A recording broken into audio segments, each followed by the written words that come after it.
Man, man, man. What an amazing set that Thank you, was. brother. I appreciate that. You Thank you. definitely started my Friday out right. Thank But you, check sir. it out. This is the amazing part of the show we call 10 minutes of your time. We're going to say a few minutes of your time. We're going to say a few minutes of your time because I'm here with a legend. And I'm I so appreciate happy that. to have you. I can't even begin to tell you how excited I was when you accepted the Oh, invitation to thank come you, over brother. here and Thank rock you. out Thank with you. us. And I told you, I'm just blown away. I think this set was wonderful, man. Thank you, brother. I was. It was refreshing to hear you that way. All the new music and things like that. It's so I can't even describe it. You just blown me away because Thank you, brother. it's I never witnessed you play a set like that. I've heard you rock out many times, but I'm telling you, I truly enjoyed this set. Thank you, brother. I appreciate that. Yeah, man. I love my house head community. I love my house community. So whenever people doing stuff like this, I'm always down, man. Because what I really love is community. Man, that's what I'm all about. I love it all across the board, and we try to give everybody their flowers. That's what this show is about. So, we bring people in, we try to just showcase the music and the culture, and you definitely are a part of that. But I got to take you way back You okay? and say, how did your whole house music journey start? Man, I think it started because I was like, I remember as a kid, I always wanted to be a DJ, but not like this DJ.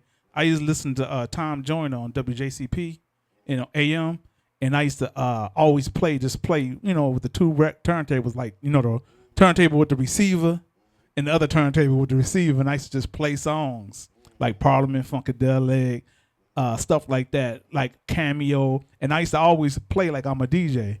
And I had got me like a little Radio Shack kit where you can transmit a signal. And I used to transmit a signal out my crib. It only went to like the end of the block though. But I was doing a radio show playing music. So I always wanted to be a DJ. And then with the when B96 started playing the Hot Mix 5, man, it ignited something in me that you can actually blend the beats together. And then, at that point, it was like disco, Italian house, and the beginning of the house. So once everybody be debating, but when I heard that song, It's House Chippy, I was like, I'm going to be down with this house music. That's what's up. That's what's up.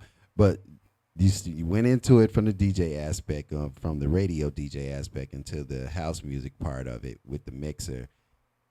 How did production come into play? Like, how did you get? Man, production came into play. So, me and Maurice Joshua used to DJ like all the little stuff in high school with Thornton. We was like, it's funny because we was enemies the first freshman year. Like I wanted to fight him because he used to be talking about he could beat me DJing. But that's another story. So, we was DJing and everything, and I really, something about beats, bass line, it just really was calling me. I don't know what it was, but I was like, I want to make stuff. That's probably come from when we used to record the mixes with the cassette. And then my father had put me into a school of recording because, I wanted to do sound engineering. And I was learning how to splice stuff on the reel to reel. And then, I don't know, I was like, man, if I can get a drum machine, I can do something. And I never forget, I think one of the first drum machines I got, DJ Pierre lent me his drum machine.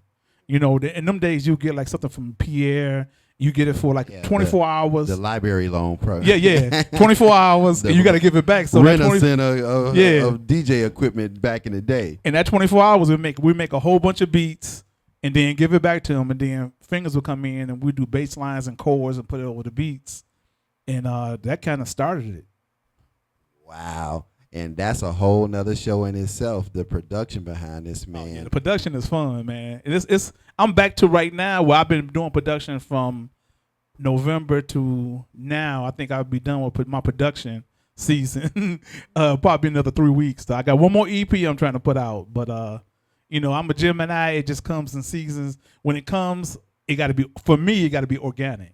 But that's the professionalism behind this, man, because when I first asked him to come out, he was like, hey, hold on. I definitely want to come, but I'm recording right now. Yeah. It's production season. And I was like, huh? And he was like, I'm like, just a few minutes. He was like, no, no, I got to dedicate my time into production and then I'll come out. I promise you, I got you. And I was like, wow, that's such dedication to just put that amount of time to truly focus into that. And no wonder everything comes out so wonderful because now I see the dedication that's behind it. Thank you, brother. Yeah, I can't like when I'm DJing, like I'm DJing today. So, yesterday and today, my whole day is like, just trying to find new music, seeing what vibes. And you know how it is when you find a new music, it's really a job. I mean, if you could, I mean, you need like, I mean, for me, I need like 3 days because I just want to go through. It's so many outlets from Bandcamp to Track Source, iTunes. There's so many things you can go to get new music or to find something that you like. Because really the job of a DJ is to express ourselves musically, and the crowd hopefully will gravitate to that. And to keep that going, you gotta do the work. So and I love doing that, just finding new music and stuff like that. So man, I love it, man. That's my same. I got that same format. I got that same formula that I do because I truly enjoy introducing people to new music. Absolutely. When I was house and everything came off, I started and I used to watch Eddie and be in awe of everything that he did. And I was like, man, it's just, I was always open to a DJ introducing me to something new. So as I started spinning, I always wanted to say, man, there's too much new music out here. Absolutely. I love all of my classics, and it's some that'll never die. But I said I got to move it forward, and I sit down and I do the homework solutions behind when I'm putting something together, somewhat like what you said, and I come on out with something great, and that's how I get down. So let's clarify something. 'Cause I know you talking about Fast Eddie. Y'all know Fast Eddie. It's time to get funky. People don't know Eddie used to be a DJ. He used to rock it out. Oh shit, I definitely know. Yeah, And but I'm just saying when people be yeah. like Fast Eddie the rapper, like no, No. yeah, exactly. No. But he used to be a DJ. No, I've sat, man. I'm telling you, people don't realize they see the hip house thing. Mm-hmm. Fast Eddie can spin some music, Yes, sir. and he's a blend master. So when I told him I was getting ready to do this, he was like, "You got to know how to blend. You in this family, it has to be perfect. You have to know how to blend. Forget all the tricks. You got to know how to blend. You got it? You know how to blend? You got to know how to blend." Then Liddell knocked that in my head as well. So I barely use filters and everything like that because it was just drilled into me. You got to know how to blend. You got to know how to blend. You got to know how to blend. You got to know how to blend. So we're going to just keep on rolling with it, and just let it do what it do because 10 minutes is never enough time. So we just going to roll with this. Because it's not every day that we have a legend in the house. It's so much stuff that we want to cover, and it's like we just gonna Come on, let's cover it all in 2 minutes. We're gonna Let's cover it all in 2 minutes and say, but we're not. I think that's part of everything that's the Fast Eddie aspect of it. He truly introduced me to house music in a whole different way, multicultural house music. Because when you guys go overseas and when you go someplace else and these guys got the cassettes and all of the things that come with yeah. you guys are like the Beatles. Yeah, our overseas touring be. I'm just thankful, man. I'm just thankful that we made some music for a portion of time and that it still resonates to a crowd, and we can make a living, man. Still traveling, doing shows. I mean, it's ridiculous. I mean, in a good way, but I'm just thankful, man, and blessed, man. I'm just like, I just want to enjoy life and enjoy people, man. Enjoy relations, man. Because it's just like, man, who would have thought? I didn't. I know everybody that says the same thing, Liddell, you, Eddie, and you guys have played to thousands of people, like stadiums. Oh, yeah. Like a concert. You know what I'm saying? And it's like, you can't even phantom that to be, when you're here, people don't truly appreciate just how much you guys are loved over there. Yeah, it's crazy over how there, it man. used to be here when you played at the Taste of Chicago. There was thousands of people that, house music has truly lost that flavor here in the city where it just jumped all off at. But when you travel with you guys and you see how you're treated elsewhere, it's amazing. Can I get a question in? So what do you think? What happened to house? What do you think? Why is house music in Chicago in the condition or the state it's in right now? I think, and I'm gonna be real with it. It's like, to me, once the club aspect left house music, a lot of it has basically dwindled down, and the lounge sound took over. And the lounge sound brought people who just visit water holes, which is what we call lounges, and the music got dummied down to me. And it's like once that happened, true people who used to party back in the day when the club aspect was in effect kind of dwindled out of it, and kind of the lounge people kind of took over it and started dictating what was hot.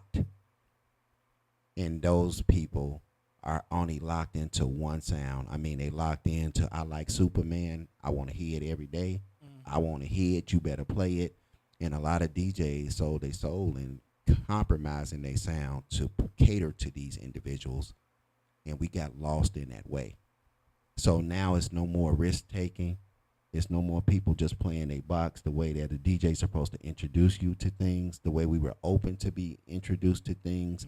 It just became a regurgitated sound because the people that were the new audience of house music just got stuck in their way, and house music got dummied down. That's how I feel. Okay. That's my answer. Yeah, absolutely. I don't want Now, when I'm anybody saying, when to I'm beat asking, me up about it. yeah, That's no. my Let's be answer. clear. When I'm asking a question, I'm asking for opinion because I think it's important for everybody to give their opinion, so the masses or everybody can get the information and then learn how to pivot and do better. With the culture that we have in Chicago. Because I'm just like, without talking about it, the elephant in the room. I mean, if we don't talk about it, it just stays stagnant. So I just think everybody's opinion has something to offer. So everybody has something to offer, an opinion. But let's figure out how to move forward with everybody's opinion. Don't nobody got the right answer. It's just inquisitive to find a solution and figure out how to move forward. So that's what I was asking. You threw me off with that. I wasn't ready for the question. It was like 10 minutes of my time. I sat here, wait. So I hope I didn't offend anybody with my answer, but that's really my answer. It's just, to me, house music got dummied down, and it's like nobody was open to hear new things, experiment, and do things like that. Because when I fell in love with this music, whatever that DJ put on, I was willing to go. I started off with a two-step with it. I trusted where he was going with it. I kind of watched the DJ a little bit, and then I took off with it. And it's like now everybody's so scared of losing the dance floor. Yeah. See, that's why I really like That- DJing stuff like this, because there's no pressure. Now, I am a Gemini, so I'll be switching back and forth, but I do feel the pressure when I'm doing like my own events to keep the dance floor moving.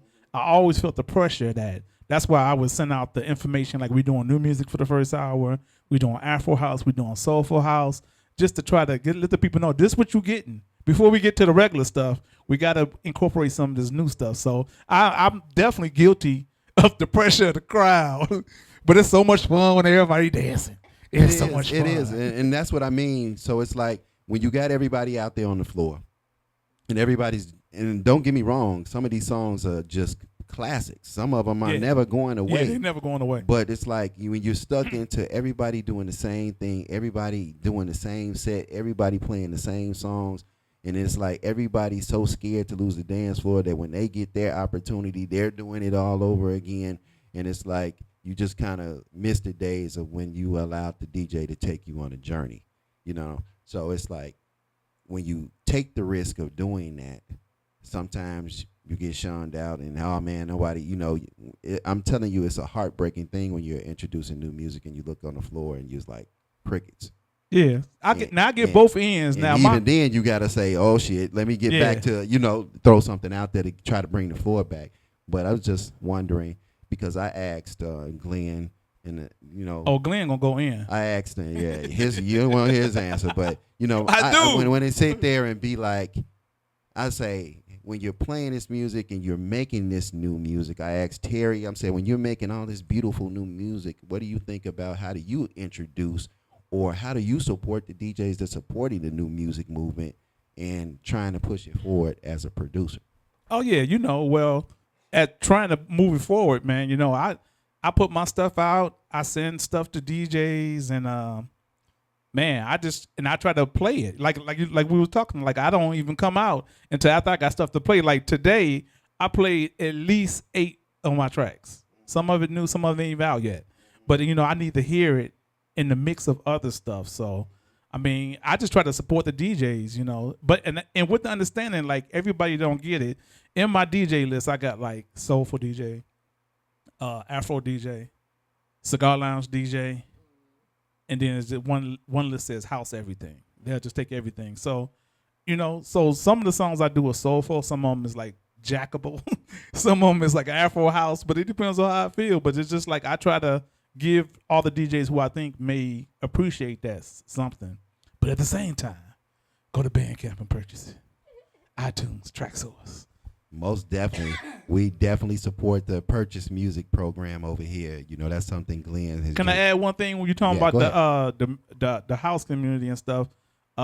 Sometimes I feel like I equate it with a stagnant marriage where we together, but we do the same thing every day.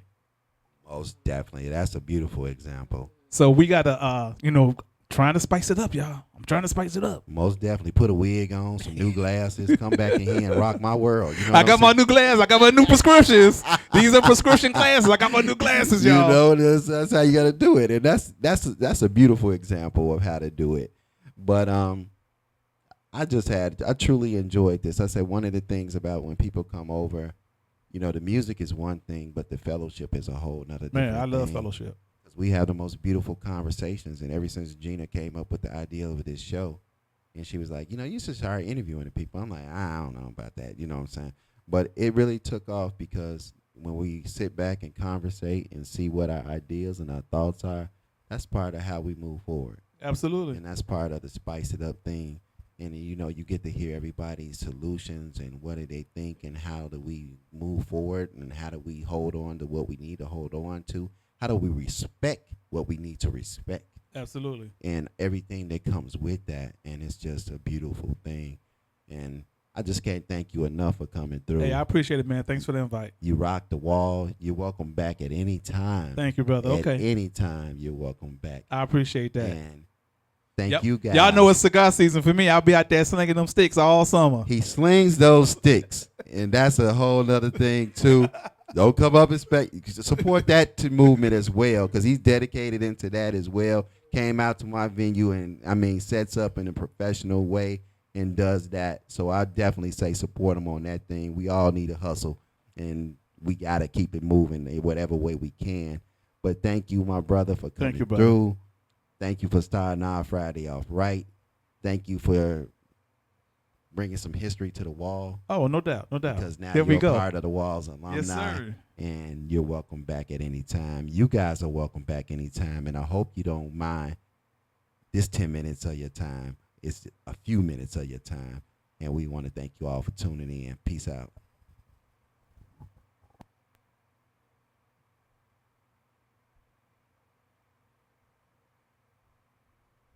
Yeah, bro, I can go all day talking about the culture. I can go all day.